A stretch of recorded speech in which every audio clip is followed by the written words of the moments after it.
What's going on, everybody? TwoWheelTrigger, and it is Friday, and I'm on my way to another Harley-Davidson Riding Academy class. Since the last episode, I think, I was talking about I was close to getting 100 subscribers on YouTube, which was amazing to me. Before I was able to publish that video, episode 14, I actually hit 101 subscribers, and that was awesome. So thank you guys, everybody that's been commenting, that's been watching, that's been subscribing, all the things.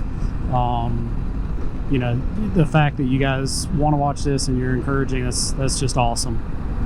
Since then, which I think that went up on Monday, Tuesday, something day, whatever day that went up. Since then, I think I'm up to like 116 now, so it's been steadily climbing, and that's really cool. Again, I'm not doing it necessarily. I'm not doing it for the subscribers. I'm definitely not doing it for the money, but the fact that people are, commenting that they're facing the same things I am, it helps me with my thought processes, with my mental health, my mental clarity, and hopefully it's helping somebody else too. So with that said, holy cow, this week has been hell. I feel like that's what I'm saying every single time I turn this GoPro on, but it's true, man. So a week ago I bought a car, traded in mine, bought the car. We're absolutely loving it. Decided I was gonna make it mine, so we're gonna do a little lift kit. I decided, screw it, I'm gonna install it myself. I don't really have the time, but I've got plenty of PTO. I'm gonna take PTO off of work, get a little mental break from the normal. The garage is as clean as it's ever been, so it's the perfect space to do this. So I run out to Lowe's, and well, first off, I order a powered wrench, so a DeWalt 20 volt socket wrench, and it says it comes with 2 batteries for free. I'm like, heck yeah, that's $180 worth of batteries, like, let's go. Well, the local store didn't have it, the next closest didn't have it, the next one didn't have it, the next one didn't have it. You see what I'm going with this. So I said, screw it, I'll just order it online. I definitely don't need it today. And I go to order it online, and I can't even order it online with the free batteries. So the only store that shows that they have the batteries is Knightdale, North Carolina. So screw it. I ordered, I put the dog in the car, we went out. I live an hour away, so I can't wait for them to email. And after the fact, I'm glad I didn't wait, because I never would have got the email. We get there and we go grab some Chick-fil-A. It's me and Harley the dog. So I'm eating, I give him a couple little pieces of french fry, and after a while we get out. I let him use the bathroom, we go inside. Find the young lady that looks like she's been there all of 5 minutes. That's how fresh the ink is on her name tag. But we go in, this is a cool little road. We go in and, I know where I'm at. She hasn't pulled my order yet. So I tell her, look, it's 2 things. I've already went and found them on the shelf if you need me to show you exactly where they are. But if you can help me out, I live an hour away. I got my puppy with me. If you can, great. If you can't, I understand. Let's figure something out. She says, sure, I'll go get it. So she grabs the DeWalt wrench, but she can't find the batteries. So I said, well, we've been looking for a while. You guys advertised $180 worth of free batteries. It didn't say anything about while supplies last. But even if it did somewhere and I missed it, you're showing them in stock. So your inability to find them has nothing to do with while supplies last, because you're saying you have 14 of these things. All right, so I asked her, look, can we just, it's $180, $179.99. Can we find something else that's $179.99 and your manager flip them, swap them out, or 2 batteries that equal it? If it's a little bit less, I don't care about the difference. If it's a little bit more, I'll pay the difference. Not trying to get over on anybody. I just want what the value is that you guys said, especially since I drove an hour out here. So she calls her manager, Tom. Tom says, sure. Well, then she can't figure out how to do it, so she says, well, let me try taking the batteries off. So she takes the batteries off, Then she brings up the new ones and she marks them down. She says, all right, I was able to mark them down. So your total is, I said, whoa, whoa, whoa, whoa. Not this, your total is. Those were free on the order. Now you're trying to charge me. That's not going to fly. Get me a manager. I'm not mad at you. It's just, I've been standing here long enough. So she goes and gets somebody else. It's still not the manager. Long story short, like 4 people go looking for these stupid batteries. I'm in there for 2.5, 3 hours. Harley actually took a shit on the floor, and I wasn't even mad. Yeah, well, they end up ordering them for me after I have to show my tail a little bit. And it says that they'll be at the Nightdale store for pickup on April 17th. The very next day, the very next morning, Lowe's emails me and says, your order has been placed. It'll arrive on April 17th. And within like an hour, I get another email saying, your order is ready for pickup on Capitol Boulevard. What? So anyway, I'm now on the way to Capitol Boulevard to pick up some batteries. So we fast forward from that. I go by Harbor Freight, get some stuff that I'm going to need for doing this lift kit. And things are great. We go home. Work is crazy. Life is crazy. My family's all at the beach this week. So it's just me home alone dealing with 4 dogs and her chickens and ducks. It's fine. It's not a big deal. It's just that I got a lot on my plate with school and work. And so school, I can't seem to find time to work on a 1,000-page research paper that is due Monday. So we'll see how that flies. But we get to today, Friday. And for Friday, my plans were, I was taking off a little bit of time in the morning because I needed to run to Subaru to do this Love Encore thing where it's basically the delivery process all again now that you're not stressed about having just bought a car. So I was going for that, and really the only reason I was going is because it's a $25 gift card for gas. I'm like, all right, I got to go to pick up some roof rack bars that I ordered, so I'll just do it all at the same time. Don't worry about shipping them to me. I'll just pick them up when I pick up that car. I'm driving there. I get halfway there, and I run over what can only be described as a drill bit for drilling for oil. I don't know. Some huge piece of metal that pops my tire, rips a huge chunk out, busts the cords. So on a tire that has 460 miles, I can, all right, are you gonna come over? You're not. I tried, buddy, I waved. So on a tire that only had 460 miles, I had to replace it. There was no fixing it. So $200 for a brand new tire today. The thing that's annoying is that there's a set of 5 brand new wheels and tires sitting in my garage to go on the vehicle once the lift is done.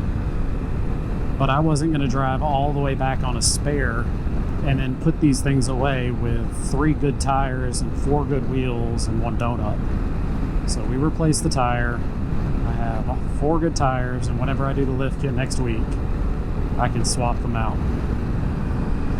I stopped taking shortcuts like that earlier this year when my son was bitten by the cottonmouth snake. So Ray was bit. I had taken, I actually the day before I was at Subaru because one of my lug nuts had cross-threaded and I had to have the stud replaced. And it's just easier to go there and let Alex do it. So I went down and said, hey to everybody, Alex hooked me up, got it all done for me. But I had to order a new lug nut because I had Method rally wheels on that car. Well, I took one additional one off, so now I'm down 2. One in the front, one in the back. And I went inside O'Reilly and said, hey, these are the lug nuts I need. Can you order me one? So he orders them for me, but they won't be here until Sunday afternoon. Well, Sunday morning's when he got bit. So I was riding around with 2 wheels that did not have all 5 lug nuts, and I know 4 is fine, but not at the speeds I was driving. So, needless to say, I stopped taking little shortcuts, and I said, you know what, just hook me up, get me a tire, let's get this done. And they did. They gave me a good deal. So that's the kind of week I've had. It's just been one thing after another after another. And last week's message was on losing control and me taking control. And here I am again feeling like I'm losing control or not in control of things. But, y'all, I got a temper. And I know this, and I try to keep it in check, but I'm only capable of doing so much. So unfortunately, sometimes I can't hold back my temper. This went off today, and I was like, you got to be kidding me, and that's not what I said. I didn't really overreact. I just kind of rolled with it. And I think that's the medicine that I started taking, helping me with that. You know, just trying to, I'm not going to be as super excited about things as I once was, and I'm not going to be as super pissed, you know, end the world mad as I once was. I'm kind of in the middle there. And I think that medicine helped with it today. But I've noticed that now that the temper is kind of managed a little bit, the anxiety is really starting to shine through. Earlier this week, I mean, my blood pressure would spike. My veins would be distended, which is usually the sign for me that my anxiety is through the roof. I just start feeling a certain way, and that's usually when I know that I need to change something, get outside, go away from whatever it is I'm working on, or just a change of scenery or whatever. So I've noticed that that's happening a lot more, and that was still happening a little bit this morning. So I tried to distract myself by talking to folks there. The parts manager at the Subaru dealership is awesome, very good guy. I'd call him a friend. The salesman that helped me out, in fact, next time I go down there, we're just going to go grab lunch together. He's former USMC. He's got a write-up of kind of what his military career was kind of like, and it he showed it to me today. He's like, you can read it if you want. And so I start reading it, and I don't really have a lot of time to read it, so I'm kind of skimming through. When I got to the paragraph, I think it was like the third or fourth paragraph, it said, my first IED. And I was like, really? If you have to clarify that with the word first, how many of these have you been in? He said, just keep reading. So I kept reading, and it said my second, my third, my fourth, my fifth. And that's when I was just like, oh my God, dude, like, I need to read this sometime, but I don't have time for it right now. That was kind of intense. So, you know, I hung out with him, chatted with him for a little while as I was passing time. See, that's the kind of crap right there that makes people have to get brand new tires. Y'all, secure your load. Tie your shit down in your truck or on your trailer. The guy in service that was helping me out, John, actually wants my old car. So when I traded it in, he was beside himself. He's apparently trying to buy it. They've got to wait till they get the title. They got to wait till it goes through service, and then he's able to purchase it if he wants. But he has always been really excited about my car. And then I got to see Alex that works, he's a mechanic there, and he's the one that usually works on my car, and just a solid dude. So that, you know, that helped kind of control my anxiety and my, I'll just call them issues or whatever. But here we are. Now we're, you know, shooting down 64 again, this time going the other direction. Now I'm going towards Raleigh. I've got to go to Lowe's. Gotta be honest with you guys, I'm pretty sure I'm gonna get there and they're not gonna know what the heck I'm talking about. I got an email that says they're in a locker and it shows what it is, and I just have a feeling I'm gonna get there and there's not gonna be anything in a locker. And if that happens, I may get arrested today. But if I don't, I'll be leaving Lowe's and shooting down to the dealership to hopefully have a very good class this weekend. I don't think we could ask for any better weather. It's not hot. It's probably, let's see, the bike is saying it's 64 right now. I think it's going to be about 50 at 9:30, 10 o'clock when I get home tonight. And maybe upper 30s in the morning when I leave out on this. But I'll ride to class this weekend, and I may end up taking the car on Sunday. But I'll ride out there and we will have class. And, I've got some students that have ridden before. I've got some students that have never ridden before. I've got a family, actually, that's going to be taking the class together. So that'll probably be a pretty cool dynamic. I'm teaching with Isaac, one of the guys that I have learned to be an instructor with and respect, and he's a great instructor and a great rider, and so I'm excited about having a good riding partner. We've got another person that's taught there before that's going to hang out with us to see kind of how we've, I'll say, improved the program, because I think that's a fair assessment, just for them to see kind of how things float now and decide if they want to continue teaching there or not. If they do, I think I'm going to be working with that person at some point in the future. So it'll be cool. Again, no rain this weekend. Should be kind of like this, partly cloudy. Temps reaching maybe 65 in the afternoons. And yeah, I'm looking forward to it. So this is probably going to be one of the most boring rides I've ever done. And unfortunately, I can't really take any back roads because I need to get there quickly, because I'm expecting Lowe's is going to be slow, because every experience I've ever had with Lowe's has been exceptionally slow.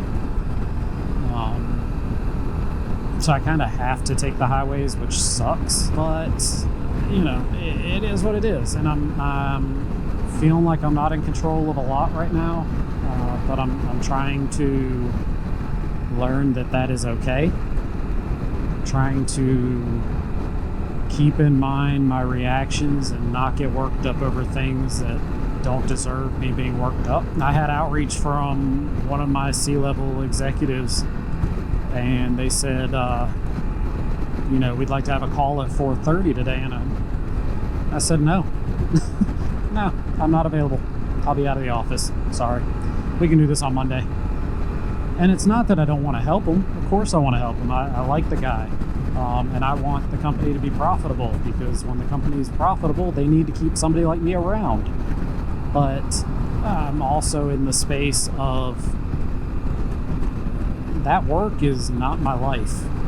I enjoy it, but I do it solely to pay the bills, so that my family has a house, so that we can eat, so that, we can join the pool, even though I don't want to join the pool again this year.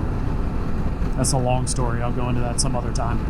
But, that's why I work.